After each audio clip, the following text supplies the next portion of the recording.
kita jumpa lagi dalam program God's Way, Jalan Tuhan. Saudaraku, dalam hidup ini, setiap orang tentu mencari jalan keluar dalam pergumulan hidupnya, tetapi kadangkala orang sulit memikirkan jalan itu dari mana. Tetapi juga ada kalanya orang bisa mendapatkan jalan yang baik, jalan keluar dalam pergumulan hidupnya, dan itu mungkin atau disebut adalah jalan Tuhan. Nah, kita jumpa dalam program God's Way, Jalan Tuhan. Saudaraku, mungkin ada saudara yang hari-hari ini dalam pergumulan hidup, usaha, bisnis, atau apapun. Mungkin saudara sedang berdoa mencari jalan.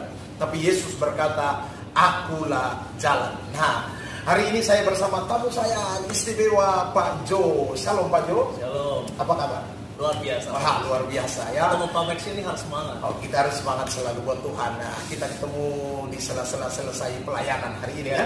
Jadi roh kita masih menyala-nyala. Nah, saudaraku, Pak Yosua, nama lengkapnya Yosua Yurinawan Dirmanto ya. Pak, apa saja kesibukan sekarang? Ya, kemarin-kemarin sebelum saya dari Rajoli Church ya, saya co-pastor di sana. Ya. Jadi banyak syuting jadinya Zoom. Syuting untuk ibadah online. Ibadah online ya, Saya sering meeting Zoom.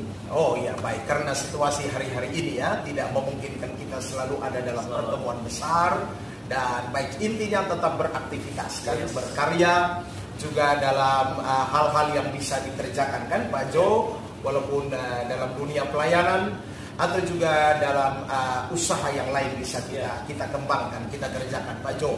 Nah Pak Jo, kita di program God's Way, Jalan Tuhan. Ada nggak pernah dalam kehidupan Pak Jo mungkin ya, entah masa lalu ya, atau sebelum menikah, atau juga setelah menikah, atau usaha-usaha yang dikerjakan, pernah nggak bergumul sesuatu dan membutuhkan jalan keluar yang harus atau yang diperlukan sehingga bisa survive kembali dalam suatu pergumulan kehidupan, bisa diceritakan singkat, lalu kemudian jalan itu terbuka dan bisa kita simpulkan bahwa itu pasti jalan Tuhan. Kalau bukan Tuhan, nggak mungkin gitu kan? Nah, mungkin ada kesaksian hidupnya. Oke, menarik ya tentang God's Way ya. Nama programnya God's Way ya. Ya, Jalan Tuhan. Jalan Tuhan. Nah, jadi tentang God's Way ini saya teringat di firman Tuhan di Yosua 1, Pak. Ya. Jadi pada saat itu kan firman Tuhan berkata, hambaku Musa telah mati, maka seberangilah sungai Yordan ini. Nah, di situ pasti Yosua nggak gampang untuk hari ini untuk hari ini menggantikan posisi Musa sebagai pemimpin. Nah, menariknya di situ firman Tuhan bilang gini kan, aku akan menyertai kamu seperti aku menyertai Musa. Yes. Ya kan, tapi firman Tuhan bilang gini, tetapi kuatkan dan teguhkanlah hatimu. Itu diulang-ulang kan? Diulang-ulang, ya kan, sampai 3 kali. 3 kali. Tetapi kuatkanlah dan teguhkanlah hatimu. Iya. Oke, dan janganlah menyimpang ke kanan dan ke kiri, maka perjalananmu akan jalan kan? Akan berhasil dan beruntung. Dan engkau akan beruntung. Saya waktu saya dapat renungkan firman ini, saya dapatkan kenapa pada saat Tuhan menyertai, Pak. Kok dikatakan kuatkan dan teguhkan hatimu? Padahal Tuhan menyertai. Iya, maksudnya kalau Tuhan menyertai saya kan tenang aja, ngapain kuatkan teguhkan, santai aja kan. Iya. Ternyata saya belajar seperti ini. Kalau kita bicara God's Way, Pak ya. Iya. Jadi jalan itu sudah ada. Jalan sudah Tuhan sediakan. Sudah ada. Jadi buat saya salah kalau anak Tuhan berdoa minta buka jalan. Karena jalan sudah ada. Sebetulnya Tuhan sudah siapkan. Sudah siapkan, tetapi tetapi kuatkan dan teguhkanlah hatimu. Jadi hanya orang-orang yang kuat dan teguh hatinya yang bisa melihat jalan Tuhan. Haleluya, haleluya. Ya. Kadang jalan sudah dibuka kan, tapi karena orang hatinya tidak kuat ya. Jadi lebih banyak khawatir, takut melangkah. Padahal jalan udah di depan. Kenapa biasanya jalan yang Tuhan siapkan itu tidak sesuai yang kita mau? Padahal sudah ada. Padahal Tuhan sudah sediakan. Sudah sediakan, tetapi jalannya seringkali kan sempit. Betul. Ya kan, karena sempit kita berdoa lagi, Tuhan buka jalan. Seringkali kurang ajarnya. Kurang ajar anak tuh seperti itu. Karena kita pikir jalan yang dari Tuhan harusnya enak, lebar, ya kan? Tidak ada tanjakan, maunya mulus kayak jalan tol. Oh, puji Tuhan. Nah, saudaraku, itu tadi sedikit sharing dari Pak Jo, sahabat saya. Nah, kalau dalam kehidupan bagaimana Pak Jo? Pernah mengalami suatu pergumulan seperti apa? Keuangan, tentang pernikahan, banyak hal tentang pelayanan. Jadi tapi ujung-ujungnya contoh tentang pernikahan saya. Jadi sebelum kita menikah itu saya sudah siapkan keuangan, udah aman. Saya mengalami kecelakaan. Oh. Ya kan di sini ada 7 jahitan nih. Waduh, itu bekas 7 jahitan. Yes, kecelakaan dari sini. Ini sudah mau menikah, sudah siapkan semuanya.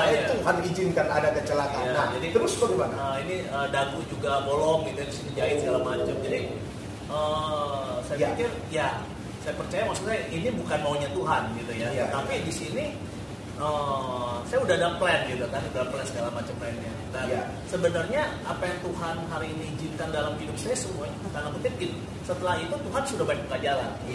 Tetapi hati saya nggak teguh. Jadi akhirnya saya khawatir apa yang saya rencanakan nggak sesuai dengan apa yang saya mau. Nah, yang Tuhan mau adalah apa? Kekhawatiran yang Tuhan mau apa?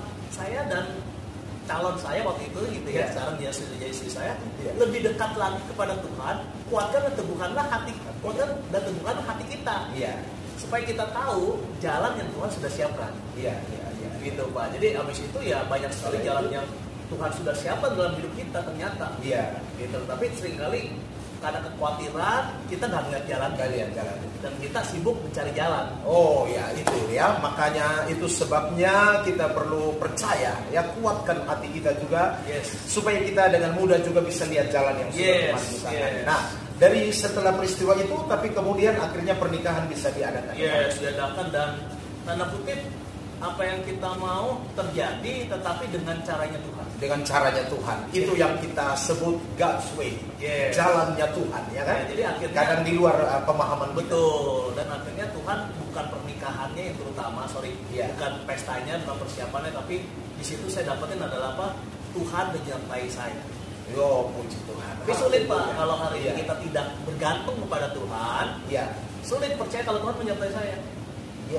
Karena saya bergantung dengan kekuatan saya, kekuatan kita. Gitu. Jadi buat saya bukan jalannya, tetapi apakah kita bergantung kepada Tuhannya. Dan firman Tuhan pun juga bilang kan, orang yang mengandalkan Tuhan yang diberkati. Justru orang yang tidak mengandalkan Tuhan bisa terkutuk atau dipermalukan. Jadi intinya saudaraku, tetap mengandalkan Tuhan supaya kita melihat jalan Tuhan dibukakan. Dan apa yang Pak Yosua saksikan, walaupun sempat mengalami kecelakaan, tetapi pada akhirnya jalan Tuhan tetap tersedia, sehingga pernikahan bisa berlangsung. Dan hari ini saya mengenal ya istrinya, ya anak keluarga, bisa berbahagia di dalam Tuhan. Kalau dalam hal usaha, apa yang bisa dibagikan buat jemaat sekalian yang mengikuti usaha? Ya banyak ya, saya kurang lebih juga usaha kurang lebih 20 tahun. Ya di situ yang saya dapetin bukannya turun naiknya usaha, tetapi pesan Tuhan di setiap turun naiknya usaha saya. Seperti apa itu?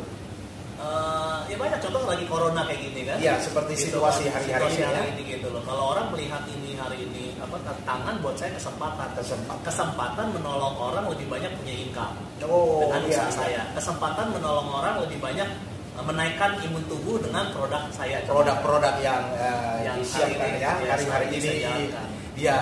Jadi bagus sekali saya melihat sahabat saya, rekan saya Pak Jo, hari-hari ini juga dia melahirkan orang-orang gitu ya, menjadi leader gitu di bawah Pak Jo dalam bisnis yang dikerjakan lewat produk-produk yang ditawarkan, dan itu kan meningkatkan imun tubuh orang juga hari-hari ini. Jadi ada 2 I, imun dan income. 2 I menarik saudaraku, imun dan income. Tapi ada Tuhan yang penting I yang pertama, iman. Iman gitu. Sebab ada orang punya income besar tapi imun tidak bagus, iman hancur. Cuma kalau ada imun pasti naik, income pasti ada. Itu dia saudaraku ya. Jadi tetaplah saudaraku di jalan Tuhan. Dan percayalah, jalan itu sudah dibukakan ya. Dan jalan selalu Tuhan sediakan dalam setiap pergumulan. Pak Jo, apa yang bisa dibagikan buat saudara-saudara kita, rekan-rekan kita, sahabat-sahabat kita yang terhubung di program God's Way ini? Karena hari-hari ini tentu faktanya banyak orang tentu terdampak oleh situasi pandemi. Apa yang Pak Jo bisa bagikan sehingga orang tetap kuat, tetap semangat, seperti di awal tadi kita bilang, hati harus kuat. Jadi menyambung dengan firman yang tadi, saya diberkati sekali dengan firman-Nya. Dikatakan gini, Bapak Ibu semua yang menyaksikan God's Way, jadi bukan perjalanannya. Jadi firman Tuhan bilang, maka perjalananmu akan berhasil dan engkau akan beruntung. Jadi dikatakan beruntung apabila kita sampai ke tujuannya. Perjalanan boleh nyaman, Tapi kalau tujuannya itu kita nyasar, berarti jalannya nggak berhasil. Tidak berhasil. Perjalanan boleh katanya sempit, boleh katanya nggak nyaman, boleh banyak proses. Tapi kalau ujungnya sesuai dengan apa yang Tuhan mau, itu namanya berhasil. Itu berhasil. Jadi berbicara God's way adalah ujung jalannya. Ujung jalannya yang harus sesuai jalannya Tuhan. Sesuai jalannya Tuhan. Ada kan firman Tuhan bilang ada jalan yang disangka orang lurus tapi ujungnya membawa maut begitu saudara. Jadi kalau hari ini saudara dalam pergumulan terdampak situasi ini, terus saja berjalan melewati tentu jalan Tuhan dan hidup ikut kehendak Tuhan kan. Karena yang tadi kan firmannya tadi baik jalan yang disangka orang lurus. Kenapa disangka lurus? Karena nyaman, lebar jalannya. Makanya ini pasti lurus tapi ujungnya menuju maut. Nah, nyambung dengan yang tadi iman. Orang benar hidup dari iman. Karena hanya orang yang hidup dari iman bisa ngeliat ujung jalan yang koneksi. Luar biasa kan. Kalau kita lihat hidup dari mata jasmani saja kan, kita nggak bisa lihat ujung jalan, tapi perjalanannya aja. Perjalanan kita fokus ke perjalanan. Aduh susah nih, aduh payah nih, aduh nggak bisa ini. Mau coba apa, aduh takut gagal, belum trauma masa lalu. Akhirnya setan menipu kita kan. Itu sebabnya saudaraku, mari kita terus belajar untuk berjalan mengikuti kehendak Tuhan. Mungkin jalan itu sempit, mungkin banyak proses mungkin juga bisa 1-2 kali gagal ya kan. Tetapi kalau kita tetap di jalan Tuhan, ingat ujungnya kita mencapai apa seperti yang Tuhan kehendaki. Terima kasih Pak Jo sudah ada di program God's Way dan kapan-kapan kita bisa berbagi lagi ya. Dan ingat saudaraku, mungkin hari-hari ini kita sedang mengalami situasi yang tidak normal ya. Tetapi justru yang tidak normal kadang-kala itu kan Pak Jo dipakai Tuhan untuk mengangkat kita kan. Yusuf kan ditarik dari kenormalannya, zona nyaman di rumahnya kan, pakaian indah, ditarik keluar dulu kan, baru dibawa ketidaknyamanan, bahkan di penjara. Justru dari zona yang tidak nyaman, ujungnya ada jalan Tuhan di situ kan. Nah, itu sebabnya saudaraku tetap ada di jalan Tuhan. Ingat selalu Yesus juga berkata, akulah jalan. Barang siapa datang kepada Dia akan memperoleh hidup yang kekal dan jalan dari Tuhan. Terima kasih Pak Jo, tetap semangat dalam pelayanannya juga dalam karya-karya dan usaha yang sedang dikerjakan, mementor banyak pemimpin-pemimpin di bawahnya, melahirkan leader-leader sehingga banyak orang juga diberkati kan begitu. Akhir kata saya Maksinesi, saya Yosua Y. Dirbanto. Kami ucapkan terus semangat, tetap ada di jalan Tuhan. Tuhan Yesus memberkati. Shalom. Shalom.